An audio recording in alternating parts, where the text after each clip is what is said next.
de bia meka say omo na ye pe omo ho asemu na ne odi ahwede ye ba fie no no na de once na ba na me expect say those hopes no ana say boshe ahodo promises na ye de mama manfo nya so ani daso eye hopeful say ade we omo nsa be ka project we ba ne ade no eye anka amanyofo beto omo ase kakra because uni made a MPP na Ghana fo nhye dan hu so omo ye bibi kra ne say na boshe no doso e chen omo ahoden and say utie bosha eba no a any ade te say projects ya wo kan akra de ya ye de beba say ye be ne 3 lanes so say den ya be kan ejuso bypass a lot of promises na ekoso ye be market we ye be we on say no man doso and amanyofo mi nim de ya na ye kan omo say ye be kan bibia ma na ye nkrofo do but for reality checks mampani Mahama eba no meti asem bi o kan say oman aban dada na boye kapa enti e ka wo ho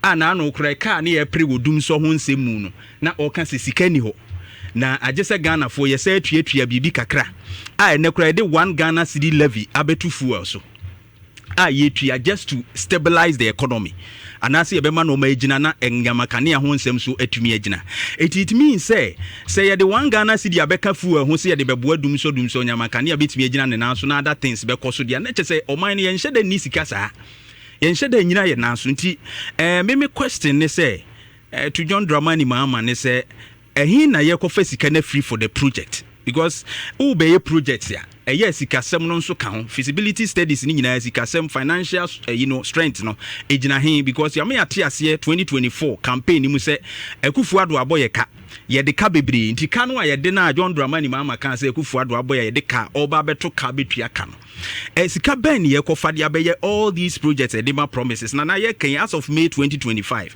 na ye debt no gusu ejina 769.4 billion Ghana cedis ye gina ho nti ye ka eda ye so no nana is over 60% of our GDP ye dollar no kra ye yin ba fam kakra na bo ye ma ye kana say so ti because unsi etua no in dollars nti ye de toto ho ana say so ti it means wo man ye nyina ye nti say bo hye ne ba bebrebe na obi twi wa adwena sisu say no susu shabo bebre na wo shabo no bebre say mewie we meye we no a wan hwe yi a reality checks ni be fail you and Ghanaians be feel say what disappoint you mo na wonim ade ba kwa wo kan free sa acronym quotation na me pe amensan kan say ye wo adifo bi a na wo hene no First King 22 I have been the 400 amanfo ka che wo hene wo ya ade wo betumi aye eti say manfo ka wo do ma shabo ana aye den Joma maka so be 20 projects and I then ada wona be ama no na ya edi atemu he omo ne adifo bebrebe no but ba ko no a obeka kire say dabi papa to bo ase na ba bi a wugina ne nye bo hye na wo hyehye bebrebe no akada ho a Ghana kada ye so enu akiri on say workers no ma ye din o they are not striking today because omum say aban ne ba ye nche from next year the omo pen omo nsa nka obo say labor unions no other ones no ma start na say the nurses the kakra na omo hunu omo so be start and pressure be ba da aban ne so sa abra so wa hyebo me be ye we na de wo ka kire omo betie na supamu anka ye but if they want to go through this charge and I can't near to imagine no and Magan and Nini too much hopeful. Says our project now catching church may any say it could be one ya. Jeff Obia Obedia 10 blocking. Oh, no. Yen show no te said the memma obi kwan e manenka the opebiano. Jeff and mamen kasa asem winchi obi. You have to be vigilant. Obia or bekan simbi e social media and block the person. And my main case has some ninchobi. So Nana, Obi say John Mahama will go third term to complete the project. Nana Yara Sagleme, affordable housing project. Yemi say Mahama we 2016 and San Walkwana. When we out of 5,000 units, no, all corner 1,500. Am Ghana for you? You want me and Yakura and Ye and that's with you. That's what you was a Eastern Corridor roads are no come once me, baby. Yet me and complete. Nana, Kumasi Tamale International. You can see a international airport. Ye any face.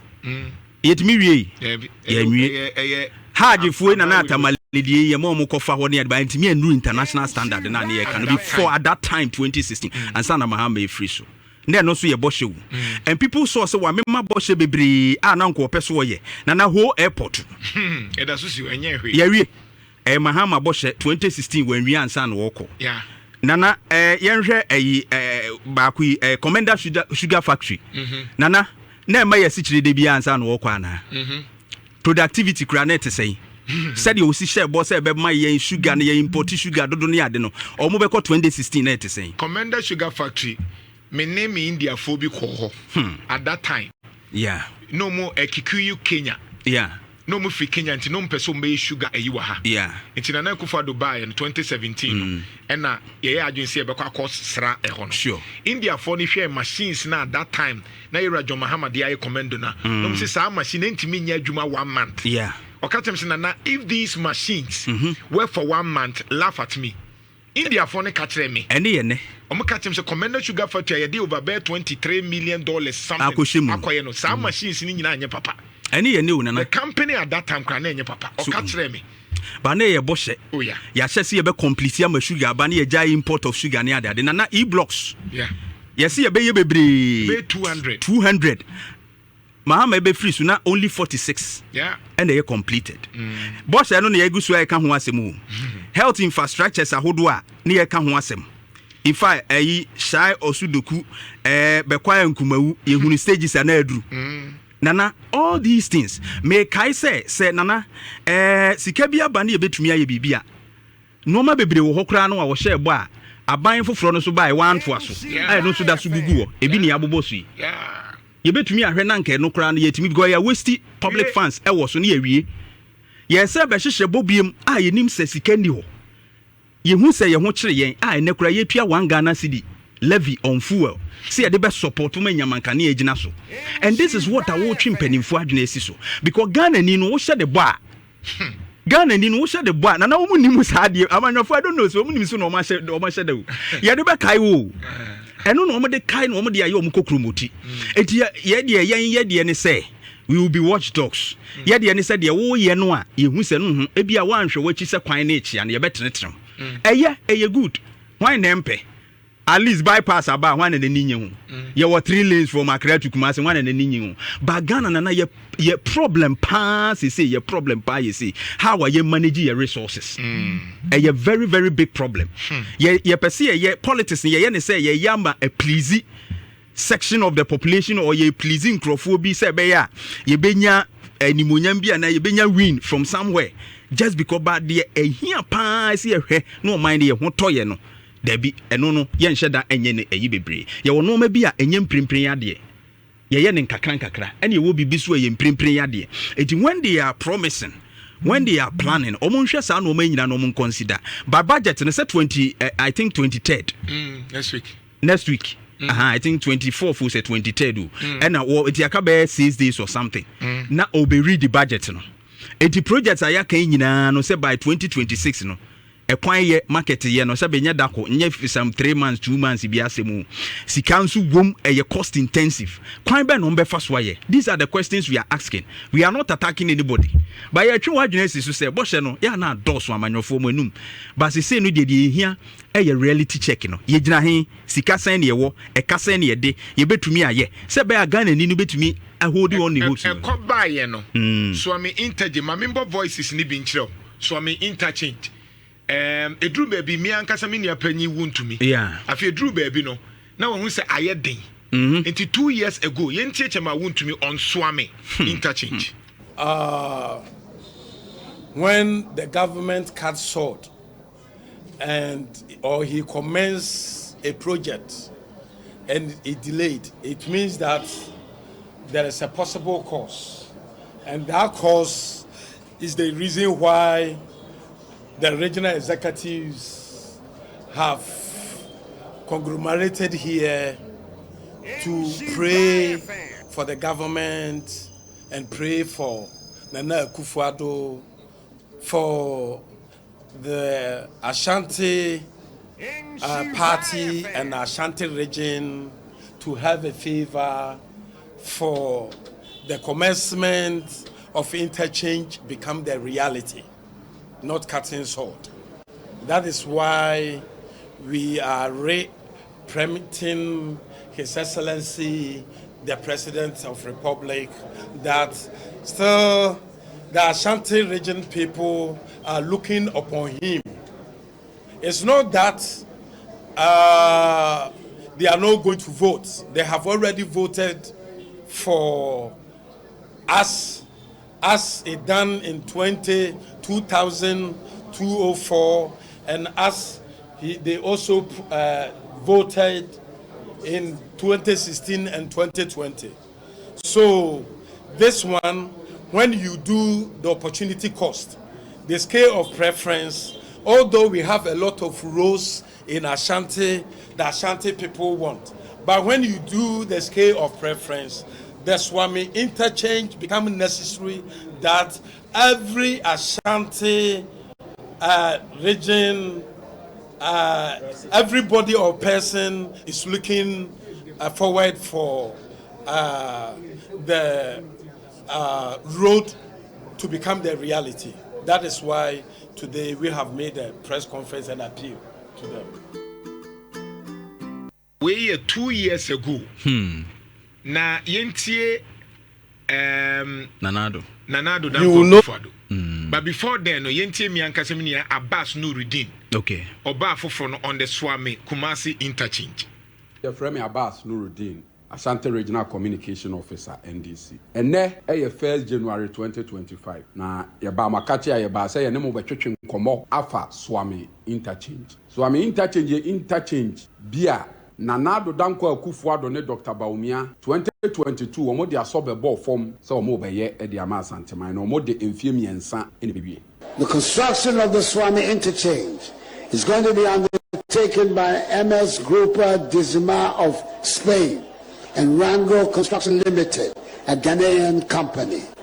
The complementary road component will be undertaken wholly by the Ghanaian firm Rango Construction Company Limited. The supervision of the entire project being the responsibility of the Ministry of Roads and Highways through the Department of Urban Roads. They are to ensure the country gets value for money, as well as ensure strict adherence to completion dates. Now omuwie Swami interchange no a sene ebesi aye fe na aye abansoro etoaso enan no omode hu mfonyini ye dai e kire ye anuanom ye dai toso ama monso ma ye dai mahwe na anuanom ene bosome mfie miensa pepepe a nanado ebetwa so mu a ose wode ye Swami interchange anuanom yenko hwese ne Swami interchange ne tie ene a ye 1st January 2025 aka enensia pe na nanado Danko Akufuado aye dai esi anuanom sei na Swami interchange no etie Swami interchange no nanado so wode mfie miensa ebe ye na bansoro nan no enne Swami interchange ne na da ho no a enne emonche monka ene tade. You see, I like the idea say me Abbas in your time now estimate and the fact that you can't say baby in 3 years. Yeah. And the fact say on this platform in FM. Yeah. Yeah, analysis can't say any possible. Yeah.